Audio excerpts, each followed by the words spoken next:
Hello，大家好，这里是阿杰，欢迎来到我最新一期的节目啊，已经是前天晚上的新闻了。韩国总统尹锡悦前天晚上突然发布戒严令，随后引发韩国民众自发上街抗议。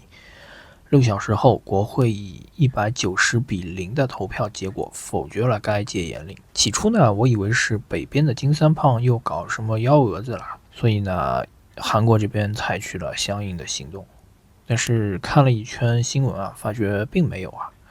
然后我仔细看了看尹锡悦的戒严令啊，发觉不对劲，好眼熟的感觉。加上之后发生的一系列事情呢，这个戒严令啊，现在基本上成为了一出闹剧了。那我不知道不远处的金三胖有没有半夜从床上爬起来吃瓜啊？毕竟2024年了，朝鲜半岛居然除了朝鲜以外，还有其他的笑话可以看啊。那中国这边呢，从前天晚上起啊，也是有很多人在关注这件事情啊。不久之后呢，网上就有一系列的后续消息陆续发布了，有说是尹锡悦为了保护他的妻子免遭政敌的调查而采取的行动，有看热闹不嫌事儿大的呢，希望韩国内乱的，还有拿首尔之春来形容这件事情的。还有说尹锡悦之前亲美亲日，现在遭报应的。那中国官媒啊，也有在视频平台上对这件事情进行直播报道的，同时呢，也没有忘记关闭评论区啊。这件事情的前因后果呢，并不是我关注的重点。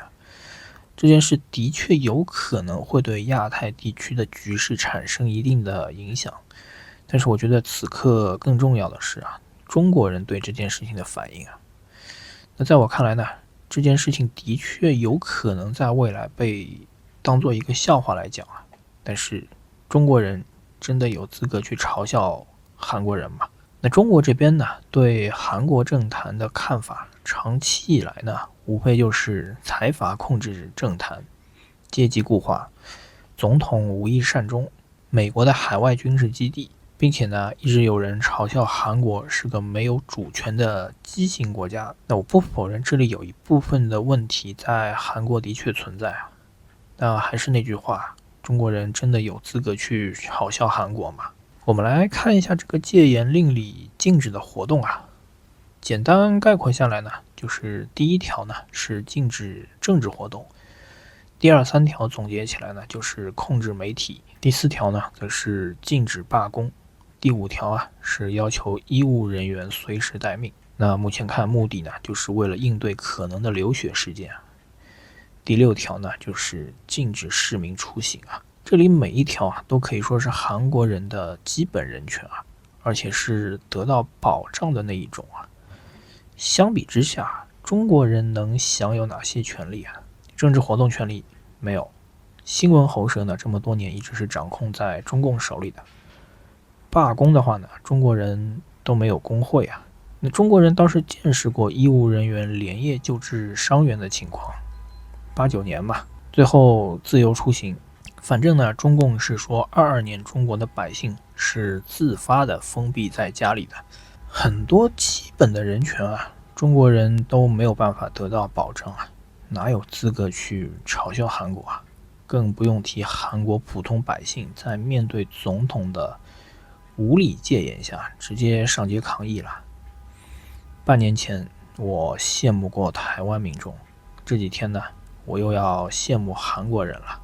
至于我刚才提到的中国人对韩国的长期刻板印象啊，比如说总统无意善终啊，那我认为正是由于他们的政体啊有足够的监察能力，才能够让政客的问题暴露在台面上。那相比之下，中国的红色家族现在是个什么情况呢？再比如财阀的问题，韩国有那么多的导演指导过那么多部电影来反映这些问题，像奉俊昊的《汉江怪物》、《寄生虫》，李沧东的《燃烧》，严尚浩的《釜山行》等等，至少他们允许这样的内容在全世界流传。而中国有些什么，可能也就姜文的那几部要绕好几个弯才能理解的电影，勉强能算是吧。那至于美军的问题啊，如果不是斯大林和毛泽东扶植起来的金家王朝，朝鲜半岛会是今天的这个局面吗？我相信有人会说啊，如果没有朝鲜，美国的导弹可能已经部署到鸭绿江对面了。但是共产主义是个什么玩意儿？你没点逼数吗？再看看这次韩国军队的表现啊，总统指挥军队包围了国会，韩国百姓上街拦下军车。虽然有冲突啊，但目前没有看到有开枪的消息啊。甚至在戒严令被解除后啊，部队撤离的时候啊，韩国军人向民众鞠躬道歉啊。这次韩国军队呢，在某种意义上啊，也算是被党指挥了一回枪啊。但是军人们是怎么处理的？中国的军人呢？眼下几乎整个韩国啊都在弹劾尹锡悦，6个在野党呢联合向他发起了弹劾。那中共的那些所谓的民主党派，平时又能干些什么呢？那关于尹锡悦之前的政治倾向啊，我认为跟着意识形态正常的国家走啊，没有问题啊。只要他是按正常的韩国的选举流程被选上来的，如果有问题啊，我一直说民主是有自我纠错能力的。眼下韩国人呢，正在纠正之前的错误啊，而绝大部分中国人啊，包括我在内啊，连选票是什么样的都没有见过啊。最后再说几句朝鲜吧。中国人呢，过去也一直都在嘲笑朝鲜人对金家王朝近乎愚蠢的崇拜啊。但是看了这段视频啊，大家觉得中国离朝鲜还远吗？书记、区教育体育局局长汪海燕，